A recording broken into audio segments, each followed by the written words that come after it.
खुलुमबाय गोजोन फुंबिलिनि गासिबो बड'लेण्ड बुब्लिनि अनसायगिरिफोरखौ बरायग्रोबाय।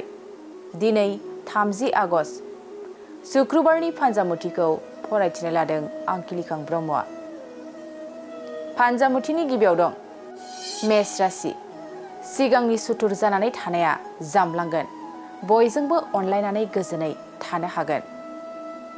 वृष राशि। माबाफोर थांखि लानानै खामानि मावनाया खहा जागोन, सानै हयै हाबा मावनाया गाहाम जागोन। मिथुन राशि। बेफार फालांगि खालामनायाव मुलाम्फा जागोन, रांखावरि आरजिनानै लानो हागोन। कर्कट राशि। दावबायनो गोसो गैयाब्लाबो दावबायनांनो हागौ, देहाखौ जोबोरैनो मेंनाय मोनगोन। सिंह राशि। समाजनि मोजां हाबा मावनानै मुं गोसारगोन, बयजोंबो अनसायजागोन।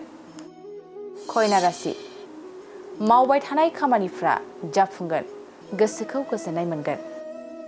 तुला राशि।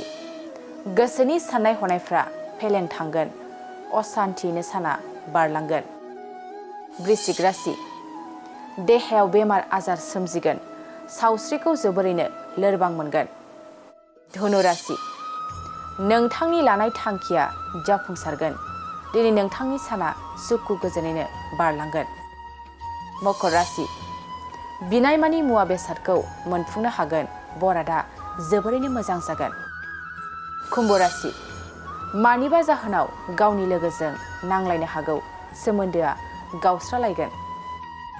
मीन राशि। नोंथाङा मावनाङै खामानिखौ मावफ्लांगोन, गोजोन गैयै सान जागोन। दिनै सानसेनि राशि फरायथिनायाबो एसेनोसै। आसा खालामो नोंथांनि दिनैनि साना मोजाङै मोजां थांगोन, बेखौ बड'लेण्ड बुब्लि नखरनिफ्राय मिजिंथिबाय। गोजोन्थों। मोनसे फोसावथाय। नोंथांमोननि ओनसोलाव सोरबाफोर ड्राग्स एबा फेग्रा मुवाजों नाख्रेबजानानै थानाय सुबुं दं नामा? जुदि नोंथांमोननि ओनसोलाव सोरबाफोर ड्राग्स एबा फेग्रा मुवाजों नाख्रेबजानानै थानाय सुबुं दं, अब्ला नोंथांमोननि थाखाय मोनसे मोजां खौरां। ड्राग्स एबा फेग्रा मुवाजों नाख्रेबजानानै थानाय सुबुंफोरखौ फाहामथाय होनो थाखाय नोंथांमोननि गेजेराव लानानै फैदों मोनसे रिभाइभ रिहाबिलिटेसन सेन्टार।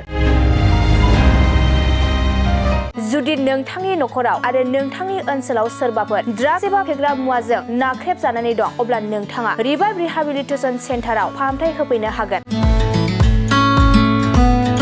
मंगलदै 1 नं बामुनपारा दरंआव थानाय रिभाइभ रिहाबिलिटेसन सेन्टाराव नोंथाङा ड्राग्स एबा फेग्रा मुवाजों गोदोसोनानै थानाय सुबुंफोरखौ फाहामथाय होफैनो हागोन। नोंथाङा नोंथांनि ओनसोलनि फेग्रा मुवाजों गोदोनानै थानाय सुबुंफोरखौ बे रिभाइभ रिहाबिलिटेसन सेन्टाराव फाहामथाय होनानै सासे राफोद आरो मोजां सुबुं खालामनो हागोन। गोबां बाथ्रा मिथिबावनो थाखाय नोंथाङा 9859262926 60030927006 नैबे होनाय जानबुं नम्बराव खौरां लानो हागोन।